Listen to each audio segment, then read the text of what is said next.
নমস্কার, সবাই কেমন আছেন? আশা করছি আপনারা ভালো আছেন। তো আজকের এই ব্লগটা শুরু করছি আমি বিপত্তারিণী পুজোর আগের দিন থেকে। আমি বাচ্চাদের জন্য দুটো রেসিপি দিচ্ছি। এগুলো একদমই সহজ, হালকা পাতলা, বাচ্চাদের জন্য একদম আইডিয়াল। তো প্রথম রেসিপিটা হচ্ছে ওটসের উপমা।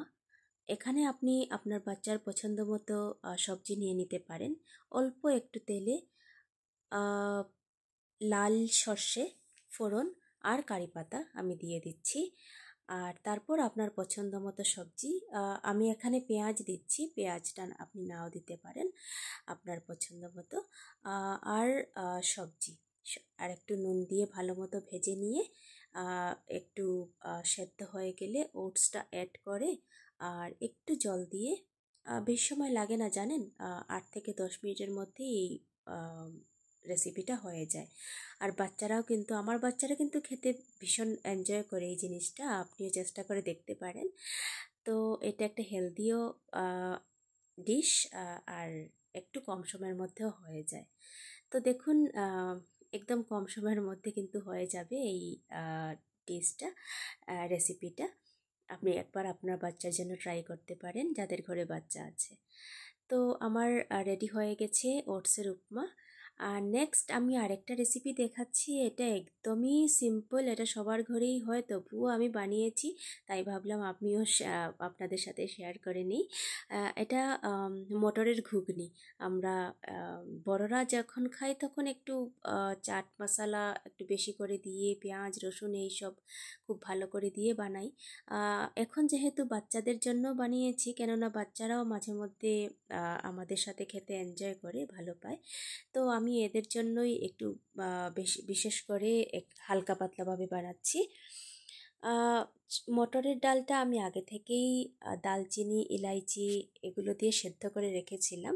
আর আপনি দেখতেই পাচ্ছেন কি দিয়েছি আমি পেঁয়াজ ছোট করে কাটা, একটু টমেটো, আদা কুচি, রসুনের পেস্ট ছিল আমার আগে থেকেই, আর একটু চাট মশলা একদম অল্প, ওইটা হাফ টেবিল স্পুনও হবে না। তো আমার হয়ে গেছে। আর নুনটা কিন্তু আগে থেকেই আমি সেদ্ধ করার সময় দিয়ে দিয়েছিলাম, মটর যখন সেদ্ধ করি তখন দিয়ে দিয়েছিলাম। আচ্ছা, যাই হোক, কাল বিপত্তারিণী পুজো।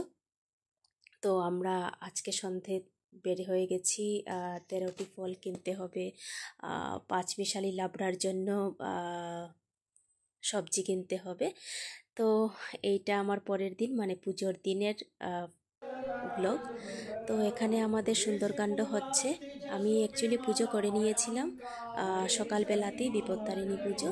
আর সন্ধেবেলা যেহেতু শনিবার ছিল, এখানে আমাদের সোসাইটিতে প্রত্যেক শনিবার সুন্দরকাণ্ড হয়। তো এবার আমরা আমাদের ঘরে সিনিয়র সিটিজেনদেরকে ইনভাইট করেছি সুন্দরকাণ্ড পাঠ করার জন্য। আর এদিকে তৈরি আছে খিচুড়ি, 2 ডেগ খিচুড়ি আছে, আর লাবড়া বানিয়েছি। আর আছে, এই দেখুন লাবড়াতে আমি একটু বাদামও দিয়েছি। আর এখানে আছে বেগুনের বড়া, আর এখানে আছে মিষ্টি চাটনি। আমি যেহেতু নতুনভাবে উদ্যোগ নিয়েছি আমার এই ইউটিউব চ্যানেলটা চালানোর জন্য, তাই সবার সাপোর্ট আমি এক্সপেক্ট করছি। ধন্যবাদ সবাইকে।